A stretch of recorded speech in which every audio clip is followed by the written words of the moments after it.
A gente hoje vai montar o nosso berço Moisés. Se você não sabe, berço Moisés é o berço que fica do lado da cama do casal quando o bebê nasce.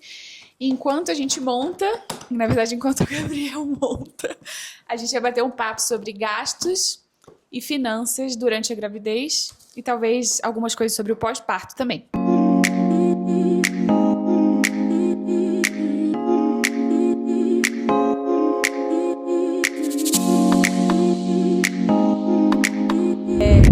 Pergunta, o que você fez? Ah, já veio um colchãozinho.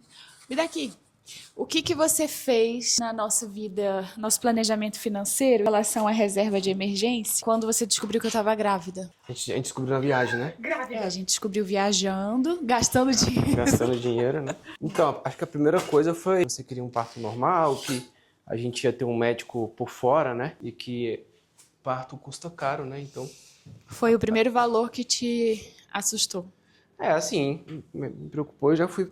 E aí o que eu fiz? Eu criei uma reserva só pra isso, né? Eu separei, tipo, comecei a aportar todo mês e até também fui vendendo algumas coisas aqui em casa que a gente não usava mais, inclusive meus instrumentos. E à medida que eu ia vendendo e também aportando todo mês, eu ia criando essa reserva. Aí lá hoje já tem o valor do parto e o valor da enfermeira que a gente vai, que já contratou, inclusive, né? Mas a gente já tinha essa reserva de emergência. Não, a gente tinha reserva de emergência, aquela total, né? Pra vida. É, pra vida. Essa outra reserva eu criei à parte, em outra caixinha, entendeu? Uma outra aplicação pra não misturar. E o que é reserva de emergência, pra quem não sabe o que é reserva de emergência? Basicamente, assim, por exemplo, nós que somos empresários, que tem uma renda que não é fixa, né? Tem mês que pode ser mais, tem mês que pode ser menos, então é incerto. Então, quanto mais incerta é a tua renda, o recomendado é que tu tenha pelo menos de 6 meses a 12 meses dos seus custos fixos mensais. Não é o que você ganha no mês. Eu tô falando aquele teu custo fixo, por exemplo, aqueles custos que são inegociáveis que você precisa gastar para poder viver. Então, por exemplo, poxa, se eu gasto 10 mil reais por mês, eu tenho que ter ali o recomendado entre 60 mil a 120 mil na reserva, entendeu? Para 6 meses. Mas isso é muito pessoal. Será que vem com algum manual? Ó, vem umas peças aqui também. Acho que são as rodas. Ele é tipo um carrinho mesmo, né? Ele transita. Aqui, ó. Como a gente decidiu quais concessões fazer nessa fase? Como que você fez para decidir o que é negociável e o que é inegociável? A primeira coisa foi diminuir os restaurantes, né? Então a gente teve uma fase ali no início do casamento que a gente saía pra almoçar quase toda semana, né? Sim, jantar. E muitas vezes era sushi, então, enfim. Né? Aí a gente já reduziu. Sim. Reduzimos para poder sobrar mais ainda para fazer tantos aportes dos investimentos que a gente tem que fazer, como também para essa caixinha reserva do parto, da enfermeira e das coisas do Josué que a gente tá tendo que comprar. Tá aprendendo a cozinhar mais em casa mesmo, né? Se virar. Pô, esse aqui, eu tenho que saber como é que trava esse aqui. Ele é tipo não tem um manual, né? Tem, mas né? Tem um botão aqui, eu acho. Tá vendo? Você travou em qual número aí? 6. Nossa, mas ainda não tá. Não tá certo isso aqui, não. Olha. Meu Deus! Peraí, deixa eu isso não tá seguro. Pra explicar, a gente já tem o berço dele no quarto dele, mas o bebezinho muito recém-nascido dorme com a gente no quarto, então compramos o Moisés também, mas eu tô na dúvida. Será que... Acho que é isso que traz a estabilidade. Eu tenho que colocar ele aqui, ó. Porque aí o pé ele não vai pra dentro nem pra fora. Pera aí. Vou fazer o seguinte, eu vou colocar ele virado pra cima. E aí a gente vai ter que segurar essas pernas aqui. Segura aqui. Tá, outra pergunta. O que mais passa na cabeça de um pai quando ele descobre que vai ser pai? Em relação a finanças, investimentos, abre o seu coração. Tem aquele pensamento de que você é o responsável por trazer a provisão pro lar, não só pra tua mulher, mas pro teu filho. E que você é responsável por uma vida, né? Não só no sentido de alimentar ele, de prover tudo que ele precisa, mas no sentido também de ensinar. Tipo, ensinar ele a ser homem, ensinar caráter, ser o exemplo em pequenas e grandes coisas. Mas assim, sem olhar o manual, a gente vai construir o negócio errado.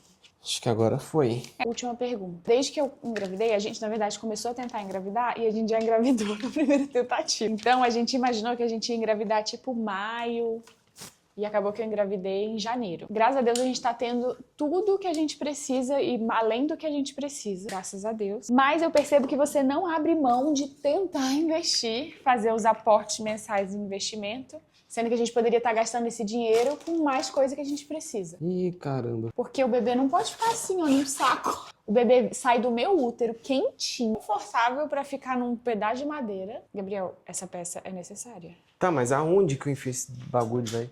Meu Deus, será que isso é seguro? É importante porque é como se fosse um sacrifício, né? Você tá abrindo mão de coisas que você poderia ter agora para você investir no teu futuro. Então, por exemplo, a gente poderia ter gastado muito mais dinheiro no enxoval, né? No chá de fraldas, ter alugado um espaço, enfim. Mas a gente quis fazer uma coisa mais simples no parque, gastar muito menos dinheiro e com isso, no nosso fluxo mensal de entradas e saídas, ter espaço para, além de separar o dinheiro para as coisas do Josué, que tá vindo, ainda assim ter aporte para os investimentos. Sim. Então é uma regra que a gente estipulou. É claro que vai ter meses que a gente não vai conseguir ou acontece um imprevisto. Por exemplo, a gente está aqui há 2, 3 meses, então teve um mês que a gente teve que pagar 2 aluguéis, 2 condomínios, mais aquela, como é que é o nome? Aquela perícia lá do apartamento que eu tive que pagar as reformas, isso, a vistoria, que foi mais uma grana, paguei a mudança, que foi mais 1.000 e tanto. Então foi um monte de gastos em um mês só. Aí aquele mês específico a gente não aportou. E como é que foi essa parte financeira para você, assim? Além de ter se preocupado, como é que foi também, às vezes, abrir mão de algumas coisas que você gostava, que era importante? Na verdade, pra mim, eu fiquei muito pouco preocupada, porque meu marido ficou preocupado por nós dois. Eu acho que eu descansei muito no seu planejamento e Deus me deu uma fé, assim, de que tudo ia dar certo e a gente ia conseguir. Porque pra mim, filho sempre foi uma bênção de Deus e que eu sempre escutei que quando um filho vinha com o pedaço de pão debaixo do braço. Então muita coisa eu tive muita fé, uma fé até diferente, assim, mais forte do que eu tinha antes de estar grávida. Então eu não me preocupei tanto, acho que as concessões que eu fiz foram muito pequenas frente ao que poderia acontecer, porque eu acho que Deus nos abençoou muito e você esteve muito organizado desde o início financeiramente. Ô, mamãezinha!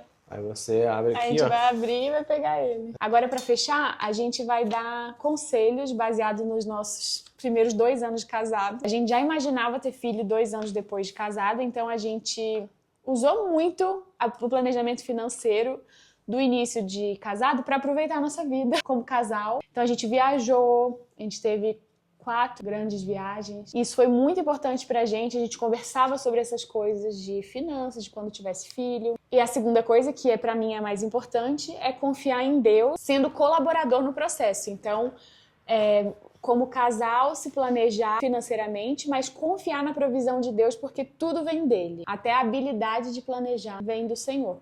Então essas são as 2 dicas. Aproveitar muito a vida 2 e se planejar em colaboração com Deus, tendo fé de que Ele sustenta a família. E você? E acho que para o homem, porque o homem é o responsável por prover, né?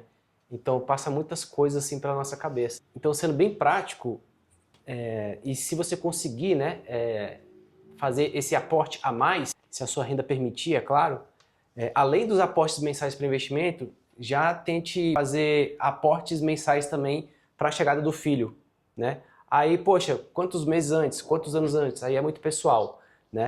Eu acabei não fazendo isso com muita antecedência, mas graças a Deus deu certo, né? Mas assim, por exemplo, poxa, 6 meses antes, 1 ano antes, você já começa a fazer esses aportes mensais para a chegada do filho, e aí o casal tem que conversar, né? Poxa, eu vou querer parto normal, vou querer pagar um médico por fora. Então, sim, são decisões que afetam o quanto que tudo isso vai custar, né? Então você tem que se planejar. E é um momento que, cara, vai ter pressão, vai ter responsabilidades, então é uma fase onde você precisa buscar mais oportunidades e formas de fazer mais dinheiro, porque nem sempre a solução está em cortar gastos ou gastar menos, que às vezes não vai ter como gastar menos. A solução às vezes é fazer mais dinheiro, né? E geralmente é a melhor solução. É claro que não é simples fazer mais dinheiro de um mês para o outro, né? Mas é isso. Se vocês tiverem alguma pergunta, coloquem aqui nos comentários que a gente vai fazer mais vídeos juntos sobre dinheiro, planejamento, família. E isso aqui ficou sem saber onde encaixa. Eu já sei onde que é? Aqui, ó. Só faltou essa peça. Olha, você tá vendo que a setinha leva ele pra debaixo do colchão? Ele é o suporte pra debaixo do colchão, tá vendo? Então vamos virar de cabeça pra baixo de novo. Achei, de fato é. Então agora sim eu só. Bom, então é isso. Até o próximo vídeo.